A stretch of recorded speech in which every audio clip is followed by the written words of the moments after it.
Shri Krishna Parabrahmane Namaha. Shri Sadguru Paramatmane Namaha. Sarva Maharshibhyo Namaha. Atah Dvadashodhyayaha, the 12th discourse. Bhakti Yogaha, the yoga of devotion. The title of the discourse. As this discourse expounds the principles of bhakti, it is entitled Bhakti Yoga. The nature of bhakti, the qualities of the bhakta, the methods of spiritual practice are mentioned here. It starts with bhakti and ends with bhakti, and so it is called the yoga of devotion. How this discourse is connected with the previous one. From the second discourse up to the 11th, the Lord has explained in some places the knowledge of the imperishable Brahman, and again he has presented his manifested form in the Vibhuti Yoga and the Vishwarupana Sandarshana Yoga. The Lord ultimately revealed his cosmic form. At the end of that discourse, he has mentioned how the devotee could attain him by complete devotion to him. Mat karma krit mat paramo mat bhaktaha, etc. All this is the worship of God with form, saguna. Arjuna, who heard both the methods of worship and realization of Atma and of devotion to the Lord with form, is perplexed as to what particular method he should choose and who is superior among these spiritual seekers, meditators, and the formless Brahman or worshippers of the Lord. The discourse starts with Arjuna's question. Arjuna's question. First shloka. Arjuna uvacha evam satatayuktaye bhaktastvām paryupasate echapyaksharam avyaktam tesham ke yoga vittamaha. Substance. Arjuna said, thus those who worship you ever steadfast, and also those who meditate on the unmanifest imperishable Brahman, of the two types of seekers, who are superior knowers of yoga. Commentary. Evam, thus. This word refers to the last verse, mat karma krut, etc. in the previous discourse. Arjuna's question is simple and clear. Who are superior? Those who worship the divine form as the cosmic manifestation, or the four-armed Vishnu, or the cowherd boy of Vrindavan, Sagunopasaka, or those who meditate on the formless, attributeless Brahman, Nirgunopasaka. In the second discourse, the Lord has declared the deathless and birthless reality of Atma, and in the eighth discourse, he has explained the Nirguna aspect of the imperishable Brahman.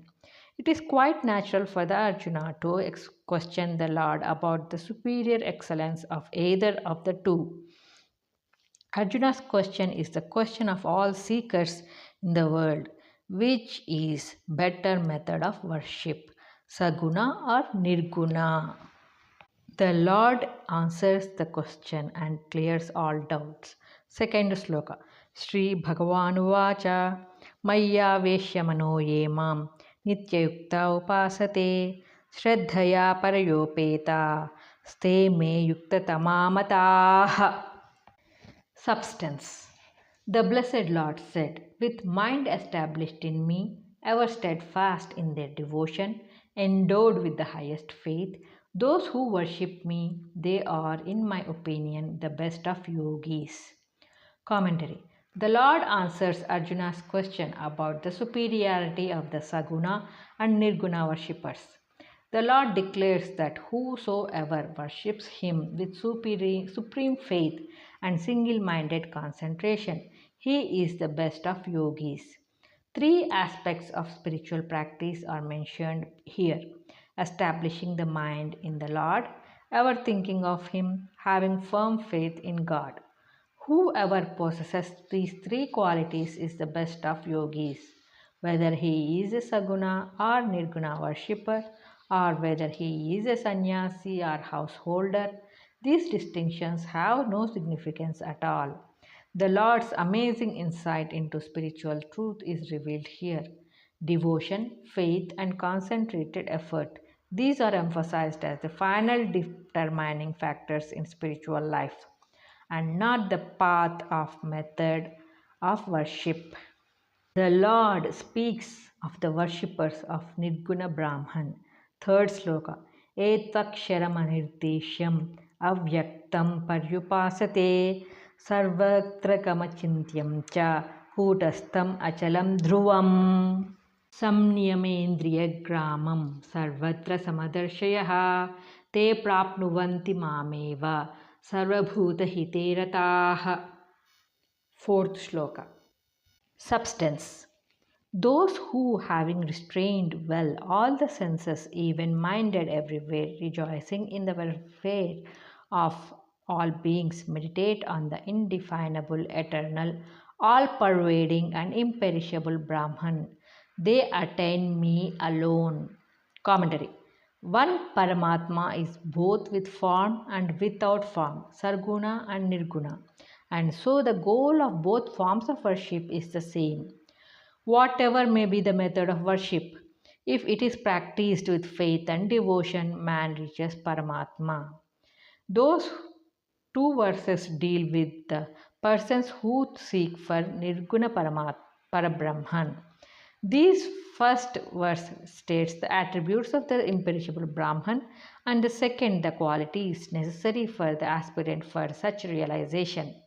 Even though the seeker carries on his meditation on the formless Brahman, yet if he does not possess purity of mind, self restraint, equanimity, and love for all beings, his effort does not yield the desired results. Without these qualities of good character, realization of Brahman is impossible. His worship will be like depositing good and relishing eatables in an impure vessel. All of them become corrupt and contaminated by the impurities of the vessel. Both the paths of realization require the above qualities of character.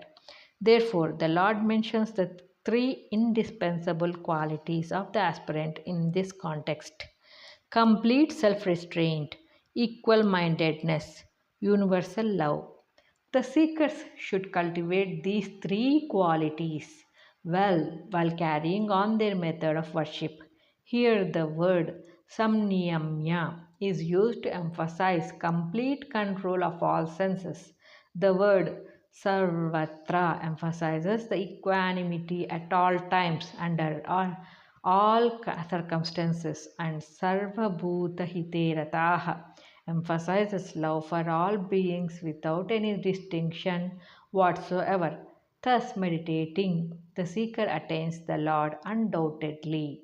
Let all the seekers examine themselves how far they have acquired these basic virtues. The difficult nature of worshipping the formless Brahman is stated. Fifth sloka. क्लेशोऽधिकतरस्तेषाम् अव्यक्ता सक्तचेतसाम् अव्यक्ता हि गतिर्दुःखं देहवद्भिर्वाप्यते. Substance. Greater is the difficulty for those whose mind is set on the realization of the manifest, Nirguna Brahman, because the unmanifested is reached with difficulty by embodied beings. Commentary. It is here declared that for those who are body minded, the worship of Nirguna Brahman is very difficult. For others, it is easy. That is, for an aspirant who is more self controlled, who has acquired facility in desireless action, the contemplation of Brahman is quite suitable and comfortable. So, it should be clearly understood that the difficulty here is only for those who have not acquired purity of by worshipping Ishvara, God. It should also be remembered that in the previous two verses, the Lord has declared that the goal of both the paths is the same, and both require certain qualities without which no spiritual growth is possible. Therefore, let the seekers be not in a hurry to reach the unmanifest even at the start. Let them try to get over the body attached egoism by worship of Ishvara and obtain complete mystery of their senses through desireless performance of all good actions. Then self realization becomes possible and man attains union with the Brahman easily. Most people complain that their sadhana is not bearing fruit. It is because their minds are not purified. Of what use is it to sow the seeds before preparing the ground? Will any building stand without proper foundation? So the mind does not come to rest in Brahman. When it is impure by past sanskaras, the aspirant should understand the position correctly so that he might not feel frustrated by failing to get the proper results immediately. In truth, worship and meditation are realms of bliss and blessedness. One is entering the ocean of Satchidananda. Why the pain and difficulty? It is intended to remove suffering and not to cause it. But people find it difficult and painful because they do not know the path clearly and distinctly. So, for some time in the beginning, let the seekers carry on worship of Ishvara, Saguna, and then enter the path of meditation on the imperishable Brahman, Nirguna.